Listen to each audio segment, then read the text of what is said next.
choisir entre le Japon et le Danemark.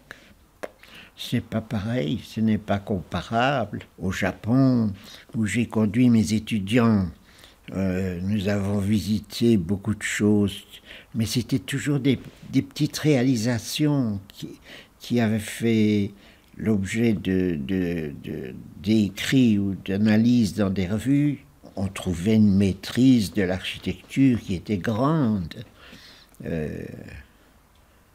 Mais le Japon, c'est un pays où l'invention là-bas est inimaginable, elle est permanente. Et j'ai visité, alors avec mes étudiants, c'était dans les objectifs au départ, c'était de visiter des usines Sony et des usines Honda de motocyclettes. Mais la première fois que j'ai visité Sony avec les étudiants, nous avions été émerveillés. On nous avait mis devant des téléphones où on voyait la personne à qui on téléphonait. Hein, sur un écran qui était grand comme ça, bien entendu. Hein. Et aujourd'hui, vous avez ça dans votre poche. Hein. Tout le monde a un GSM sur lequel il peut voir la personne à qui il parle. Et ça pèse 300 grammes. Hein. Or, à Tokyo, dans l'usine Sony, là, c'est l'engin, c'est un bidule qui pesait je ne sais pas combien.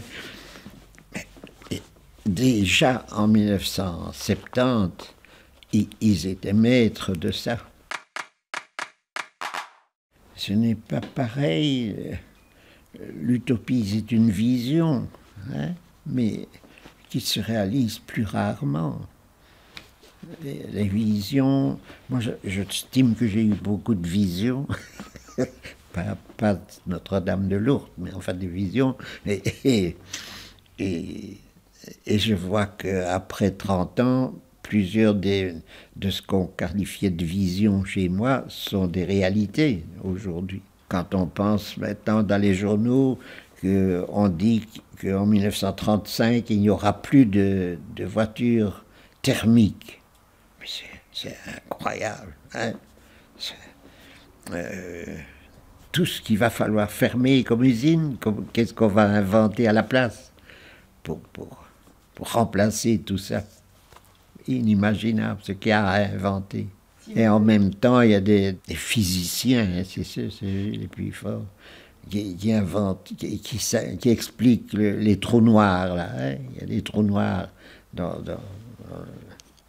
à des milliards de kilomètres, des milliards d'années-lumière, des choses invraisemblables. Donc, ce qu'il y a encore à apprendre est tellement vaste qu'il ne faut pas désespérer. Il faut au contraire essayer d'avoir le plus de vision possible. Le bois ou l'acier, mais ça dépend de la région.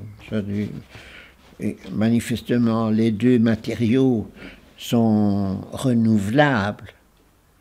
Hein, le bois, il pousse spontanément, et l'acier, on sait le refondre et le réutiliser. Donc, ces deux matériaux possibles pour moi. Les deux sont intéressants. Le dessin est important pour moi. Il faut savoir dessiner ce que l'on a dans sa tête. Hein.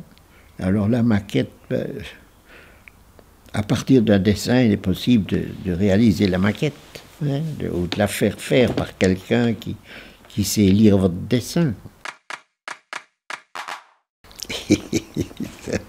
J'aime mieux travailler au jardin, moi, mais ça ne s'adresse pas aux mêmes personnes. Hein. Celui qui est capable de bricoler est capable de réaliser quelque chose. Dans bricoler, il y a un peu c'est un peu de l'amateurisme, quoi, hein, le bricolage. C'est les deux à la fois. C'est important.